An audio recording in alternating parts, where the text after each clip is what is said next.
Hello friends, स्वागत है आप सभी का। तो आज की क्लास में दोस्तों हम जीके के महत्वपूर्ण प्रश्नों को देखेंगे जो बार बार एग्जाम में पूछे जाते हैं और आने वाले हमारे सभी एग्जाम्स के लिए बहुत ही महत्वपूर्ण होंगे। तो चलिए फर्स्ट क्वेश्चन से देखेंगे और ये ऐसे क्वेश्चन हैं जो एग्जाम में पूछे गए हैं। तो फर्स्ट क्वेश्चन है कि दयानंद सरस्वती किस मिशन के संस्थापक थे। बताएंगे दयानंद सरस्वती किस मिशन के संस्थापक थे। तो दयानंद सरस्वती दोस्तों आर्य समाज के संस्थापक थे। बी करेक्ट आंसर हो जाएगा, आर्य समाज के संस्थापक थे। ब्रह्म समाज का याद रख लेंगे, राजा राम मोहन राय। राजा राम मोहन राय ब्रह्म समाज के संस्थापक थे। और बात करें दोस्तों प्रार्थना समाज की, तो आत्माराम पांडुरंग। आत्माराम आत्माराम पांडुरंग ये प्रार्थना समाज के संस्थापक थे। तो ध्यान रख लेंगे ब्रह्म समाज के संस्थापक राजा राम मोहन राय, आर्य समाज के संस्थापक दयानंद सरस्वती, प्रार्थना समाज के संस्थापक आत्माराम पांडुरंग। नेक्स्ट क्वेश्चन देखते हैं। देखिए अगला प्रश्न कि भारतीय अनुच्छेद 21A का अधिकार प्रदान करता है। तो जो भारतीय अनुच्छेद है यानी आर्टिकल 21A है, यह किसका अधिकार प्रदान करता है। समानता, गोपनीयता, शिक्षा या काम। तो आर्टिकल 21A जो कि 86वें संशोधन, ध्यान रखेंगे इंपॉर्टेंट है, 86वें संशोधन, संविधान के 86वें संशोधन 2002 में, तो 86वें संशोधन 2002 में जोड़ा गया था आर्टिकल 21A में।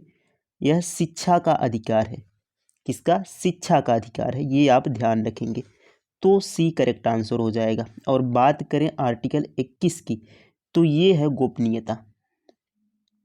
गोपनीयता, जीवन जीने का अधिकार, राइट टू प्राइवेसी। तो आर्टिकल 21 है। और 21A की बात करें तो ये हमारा क्या है, शिक्षा का अधिकार है, ध्यान रखेंगे। नेक्स्ट क्वेश्चन देखेंगे।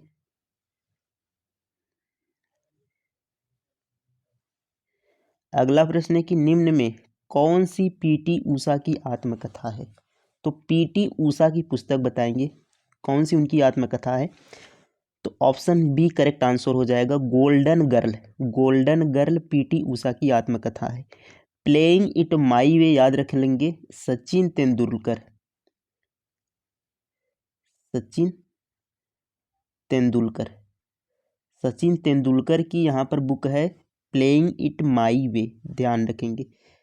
अगला क्वेश्चन देखेंगे। देखिए अगला प्रश्न है कि रणथंभौर राष्ट्रीय उद्यान किस राज्य में स्थित है। रणथंभौर, तो रण से याद रखेंगे, रण में कौन जाता है, राजा।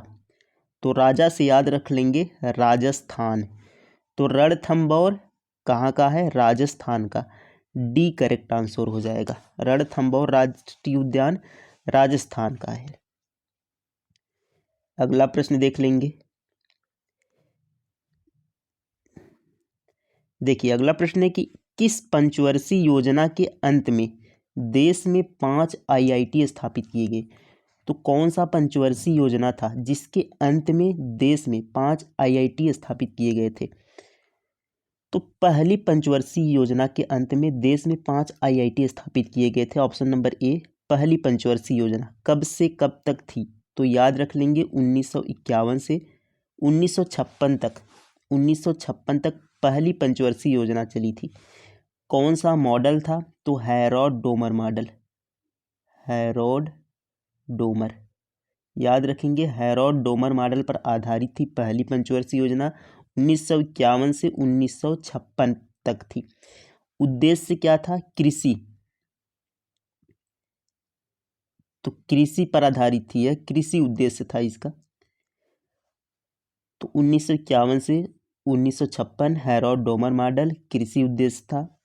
और 5 आईआईटी, इसके अंत में 5 आईआईटी स्थापित किए गए थे। 5 आईआईटी कॉलेज को स्थापित किया गया था इसके अंत में, ध्यान रखेंगे।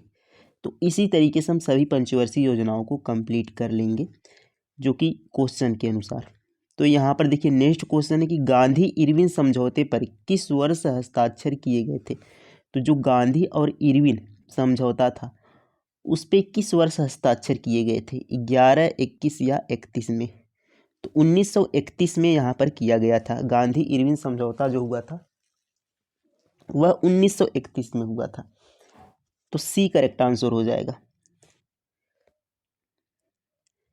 देखिए अगला प्रश्न है यहाँ पर कि योजना आयोग की स्थापना कब की गई थी। तो योजना आयोग की स्थापना, तो योजना आयोग क्या है?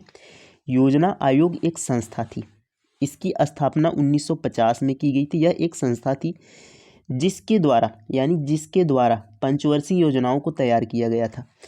तो यह कहाँ से प्रभावित थी? योजना आयोग को रूस से लिया गया था। यह रूस देश से प्रभावित थी योजना आयोग। इसके जो अध्यक्ष होते थे, योजना आयोग के अध्यक्ष कौन होते थे? पीएम होते थे, यानी प्राइम मिनिस्टर होते हैं। तो योजना 1950 में शुरुआत हुई थी। तो भारत के पहले प्राइम मिनिस्टर कौन थे? पंडित जवाहरलाल नेहरू। यानी हम कह सकते हैं योजना आयोग के पहले अध्यक्ष कौन थे? तो वे थे जवाहरलाल नेहरू। पंडित जवाहरलाल नेहरू योजना आयोग के पहले अध्यक्ष थे, क्योंकि ये क्या थे? उस समय के प्राइम मिनिस्टर थे। और यदि बात करें योजना आयोग के पहले उपाध्यक्ष की बात करें तो याद रखेंगे गुलजारी लाल नंदा। गुलजारी लाल नंदा योजना आयोग के पहले उपाध्यक्ष थे। अब देखिए योजना आयोग की बात करें तो इसने पंचवर्षीय योजनाओं को तैयार किया था। अब 2014 में इसे समाप्त कर दिया गया। पीएम मोदी द्वारा 2014 में समाप्त कर 2015 में इसको यहाँ पर बदल दिया गया और नीति आयोग को शुरुआत किया गया। यानी इसी के जगह पर नीति आयोग को शुरुआत किया गया। तो 2015 से नीति आयोग यहाँ पर शुरुआत हुआ। तो ये याद रखेंगे कि योजना आयोग की स्थापना कब हुई थी? 1950 में। अध्यक्ष पहले कौन थे? जवाहरलाल नेहरू। उपाध्यक्ष कौन थे? गुलजारी लाल नंदा। और किस देश से लिया गया है? तो रूस से। ये सभी को आपको ध्यान रखना है। अगला प्रश्न देखेंगे कि उस्ताद बिस्मिल्लाह खां का नाम किससे जुड़ा है? उस्ताद बिस्मिल्लाह खान सितार या सरोद, शहनाई, बांसुरी। तो उस्ताद बिस्मिल्लाह खान ये दोस्तों शहनाई है, शहनाई बजाते हैं। सी करेक्ट आंसर हो जाएगा। अब देखिए एक महत्वपूर्ण प्रश्न कि उस्ताद बिस्मिल्लाह खान को भारत रत्न कब दिया गया? ये इंपॉर्टेंट क्वेश्चन हो जाता है कि उस्ताद बिस्मिल्लाह खान को भारत रत्न, तो याद रखेंगे सन 2001 में। सन 2001 में उस्ताद बिस्मिल्लाह खान को भारत रत्न दिया गया था। और 2001 में ही लता मंगेशकर जी को भारत रत्न दिया गया था। ये भी ध्यान रखेंगे, लता मंगेशकर जी को 2001 में भारत रत्न दिया गया था।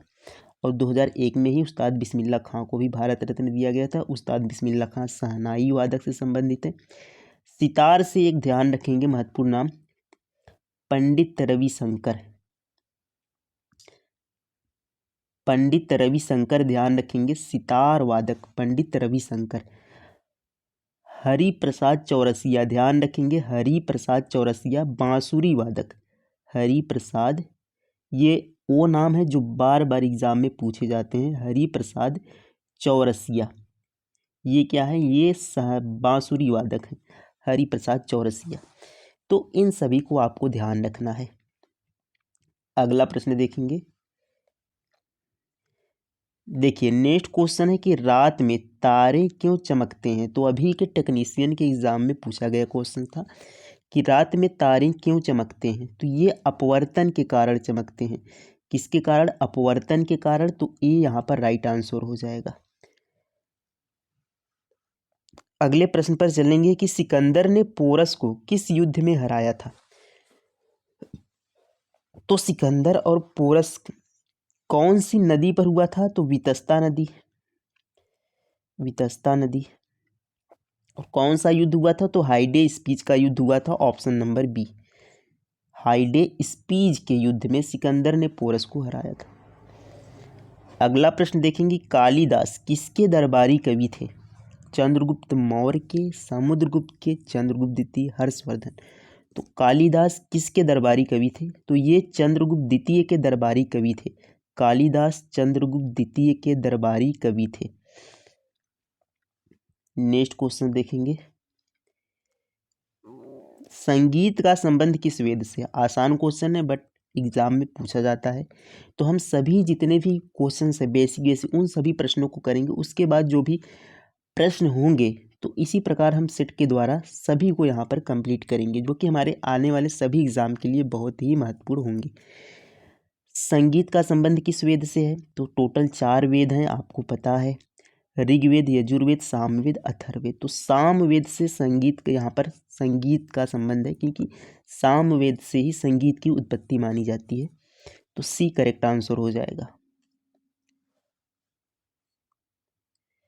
अगला प्रश्न है कि मस्तिष्क के किस भाग को छोटा मस्तिष्क भी कहा जाता है। तो मस्तिष्क का कौन सा भाग है जिसे छोटा मस्तिष्क भी कहा जाता है?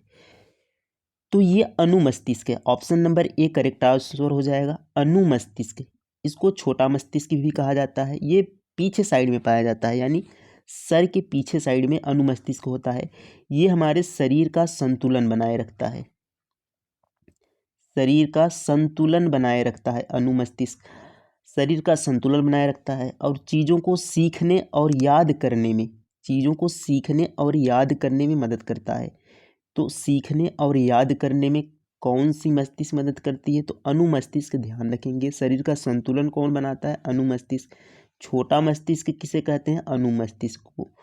तो ए यहाँ पर करेक्ट आंसर हो जाएगा, अनुमस्तिष्क। तो धीरे धीरे हम सारे पार्ट को कवर करेंगे। नेक्स्ट क्वेश्चन यहाँ पर है, केवल यहाँ पर आपको ये ध्यान देना है कि जो भी क्लास में आपको बताया जाए वो आपको दूसरे क्लास में ध्यान रखना है। ऐसा ना हो कि इसमें आप सीखकर दूसरे में भूल जाएं। आपको पहली क्लास को हमेशा तैयार रखना है। सिमुक ने किस वंश की स्थापना की? सिमुक ने किस वंश की स्थापना की? तो ध्यान रखेंगे, सिमुक ने सातवाहन वंश की स्थापना की थी। ए राइट आंसर हो जाएगा, सिमुक ने सातवाहन वंश की स्थापना की थी। नेक्स्ट क्वेश्चन देखेंगे, किस शासक ने बाजार नियंत्रण प्रणाली की शुरुआत की थी? बाजार नियंत्रण प्रणाली की शुरुआत किस शासक ने की थी? तो ये की थी दोस्तों अलाउद्दीन खिलजी ने। बी करेक्ट आंसर हो जाएगा, अलाउद्दीन खिलजी ने बाजार नियंत्रण प्रणाली की शुरुआत की थी। अगला प्रश्न देखेंगे, लंपट मूर्ख के नाम से किसे जाना जाता है? लंपट मूर्ख के नाम से किसे जाना जाता है? तो जहांदार शाह को लंपट मूर्ख के नाम से जाना जाता है। सी करेक्ट आंसर हो जाएगा, जहांदार शाह। अब यहीं पर कुतुब मीनार पूछ ले कि कुतुब मीनार की शुरुआत किसने करवाई थी? तो ये कुतुबुद्दीन ऐबक ने करवाई थी। पूरा किसने करवाया था? इल्तुतमिश ने पूरा करवाया था। अगला प्रश्न देखें कि परमाणु ऊर्जा उत्पादन के लिए किस धातु का उपयोग किया जाता है? तो जो परमाणु ऊर्जा उसके उत्पादन के लिए यूरेनियम का उपयोग किया जाता है। ए करेक्ट आंसर हो जाएगा, यूरेनियम का उपयोग किया जाता है परमाणु ऊर्जा के उत्पादन में। नालंदा विश्वविद्यालय की स्थापना किसने की थी? नालंदा विश्वविद्यालय की स्थापना किसने की थी?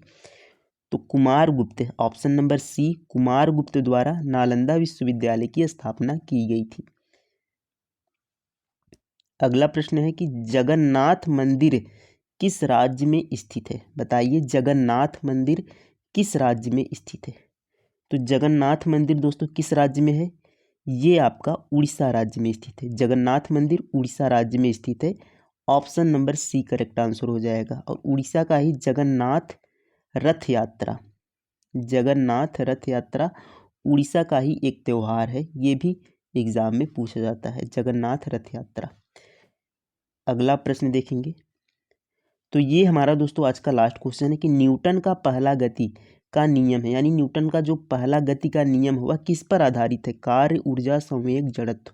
तो इसको आपको कमेंट में बताना है इसका आंसर कि यह किस पर आधारित है। तो आज की क्लास कैसी लगी कमेंट में ज़रूर लिखेंगे और इस क्वेश्चन का आंसर भी कमेंट में ज़रूर बताएंगे। थैंक यू, धन्यवाद। यदि आपका कोई सजेशन हो तो कमेंट में उसे भी बताएंगे कि क्लास कैसे बनानी है, कौन से क्वेश्चंस रखने हैं। बाकी अपनी तरह से हमेशा बेस्ट करेंगे। थैंक यू, धन्यवाद, जय हिंद।